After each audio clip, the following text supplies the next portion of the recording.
Hello everyone, welcome to my YouTube channel prep with Pankaj.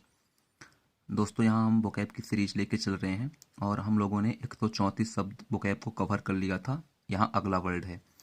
देखिए, आज का पहला वर्ड अपना है प्रीमोर्डियल। तो प्रीमोर्डियल का मतलब होता है प्रारंभिक अवस्था में। सिनोनिम्स क्या हो जाएगा आपका? रेडिमेंट्री या प्रीमीवल। मैं यहाँ बता दूँ, यहाँ आई है, REDIMENTARY, तो रेडिमेंट्री या प्रीमेवल। तो देखिए, आप इसे याद कैसे करेंगे? देखिए, जैसे मान लीजिए आप ना लब के उसमें फंस गए हैं, झांसे पे आ गए हैं, तो आप क्या बोलेंगे कि प्रिय मोरा दिल, है ना, प्रिय मेरा दिल अभी किस अवस्था में है? प्रारंभिक अवस्था में है, अभी हमने तो स्टार्ट किया है ना। अगला वर्ड आपका है कॉन्ड्रम। तो कॉन्ड्रम का मतलब होता है रहस्य या फिर पहेली। सिनोनिम्स क्या हो जाएगा? रिडिल या फिर इंजीमा। तो इसे आप कैसे याद करेंगे? देखिए, पुराने ज़माने में ना जो ड्रम वगैरह होते थे, है ना, तो मतलब जिसमें कुछ भी सामान रखा जाता था उसे हम लोग ड्रम बोलते थे। तो ये होता है ना कि भाई कौन से ड्रम में सामान रखा हो, यानी कौन से ड्रम में चीज़ें रखी हुई हैं। अगर कोई इंसान चीज़ें छिपाता था तो ड्रम में, तो कौन ड्रम में रहस्य राज छिपा हुआ है ना, या पहेली है। तो कौन ड्रम ऐसे आप याद करेंगे, कौन ड्रम में रहे रहस्य या फिर पहेली है। अगला वर्ड आपका है कोरोबोरेट। तो कोरोबोरेट का मतलब होता है साक्ष्य देना, है ना, एविडेंस जिसे बोलते हैं। तो इसका सिनोनिम्स क्या हो जाएगा आपका? कन्फर्म हो जाएगा या एथेंटिसिटेट, है ना, एथिन एथेंटिसिएट ऐसा बोलेंगे। थोड़ा इसकी आप स्पेलिंग देख लीजिएगा, स्पेलिंग इधर पे ही आता है। तो AUTHENTICATE, एथेंटिसिएट ऐसे। तो इसे याद कैसे याद करेंगे? देखिए, कार और रोबोट। जैसे मान लीजिए मैंने बोला कि इंडिया पे या मैंने एक नई कार लेके आई है, वो कार किससे चलती है? रोबोट से। तो आप मानेंगे नहीं, आप बोलेंगे हमको साक्ष्य दो, हमको ये चीज़ प्रूव करो, दिखाओ, है ना।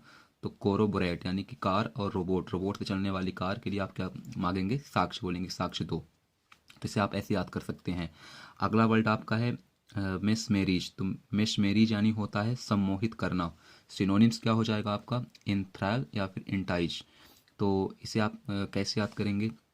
देखिए, मिस तो सबको पता है, वाइफ यानी मिस, और मेरी, तो मिस मेरी रोज क्या करती हैं? सम्मोहित करती हैं।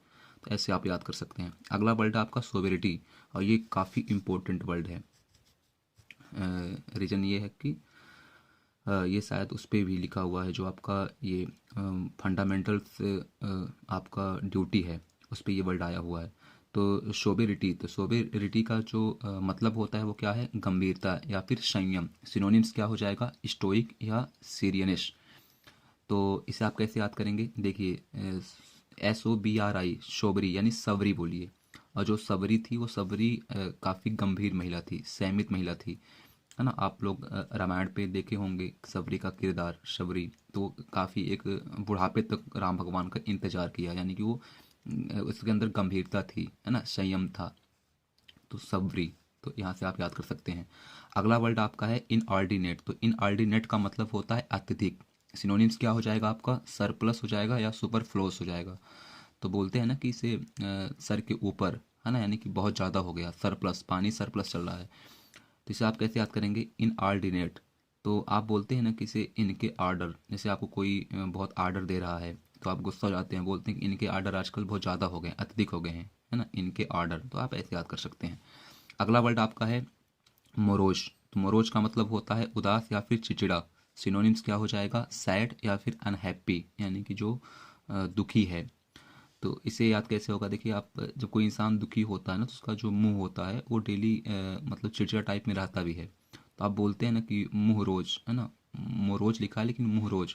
तो बोलते हैं क्या मुंह रोज डेली चिड़चिड़ा टाइप में लिए रहते हो? तो मोरोज से एज लाइक मुंह रोज, ऐसे आप याद कर सकते हैं। अगला वर्ड है रेस्टिट्यूट। तो रेस्टिट्यूट का मतलब होता है हर्जाना देना। सिनोनिम्स क्या हो जाएगा? कंपेंसेट या फिर रिस्टोर। कैसे याद होगा? देखिए, रेस्टी यानी रस्सी बोलिए, और टूट यानी रस्सी टूट गई। मान लीजिए आपने नई रस्सी लेके आई और रस्सी तुरंत टूट गई, तो आप क्या करेंगे? हर्जाना लेंगे ना, दुकानदार से बोलेंगे हर्जाना दो। तो रेस्टिट्यूट यानी कि रस्सी टूटी, और उसके लिए दुकानदार से आप क्या बोलेंगे? हर्जाना दो। इसका मतलब क्या होता है? हर्जाना देना। अगला वर्ड है आपका एनिमेट। तो एनिमेट का मतलब होता है जीवंत बना देना, यानी कि किसी में जान डाल देना, किसी को तरोताज़ा कर देना। सिनोनिम्स क्या हो जाएगा? विविफाई या फिर लिविंग। तो इसे आप कैसे याद करेंगे? देखिए, एने का मतलब अन्ना, अन्ना, और मेट यानी मीटिंग, मिलना।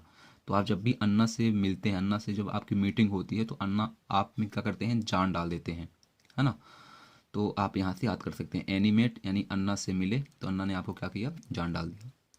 अगला वर्ड आपका है बॉयस टेरस। बॉयस टेरस का मतलब होता है कोलाहलपूर्ण, यानी जहाँ काफ़ी ज़्यादा शोरगुल वाला एरिया है, जहाँ हल्ला हो रहा है। सिनोनिम्स क्या हो जाएगा, अप्रोर, वेसिफेरस। तो मैंने आपको बताया था कि जहाँ भी रोर शब्द आ जाएगा, है ना, तो हंगामा यानी हल्ला करना, है ना, क्यों रो रहे हो, रोएगा कोई तो क्या होगा, कोलाहल होगा।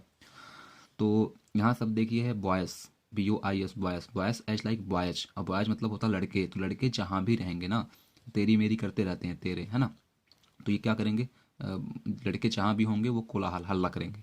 अगला वर्ड आपका है जिंगस्टिक। जिंगस्टिक का मतलब होता है लड़ने के लिए तैयार रहना, हमेशा लड़ने के लिए तत्पर रहना। सिनोनिम्स क्या हो जाएगा आपका, वार लाइक हो जाएगा या वेली ग्रेंट हो जाएगा। तो इसे आप कैसे याद करेंगे? देखिए, यहाँ शब्द है जंग, है ना, जंग। तो अगर कभी भी जंग होगी, जंग के लिए जो जंग करते हैं ना, वो क्या करते हैं, लड़ने के लिए हमेशा तैयार रहते हैं। वार लाइक, युद्ध जैसे वो क्या करते हैं, तैयार रहते हैं। तो इस प्रकार हमारा वोकैब समाप्त हुआ। अगर वीडियो आपको अच्छा लगे तो कृपया आप इसे शेयर करें, ज़्यादा से ज़्यादा लाइक करें। धन्यवाद।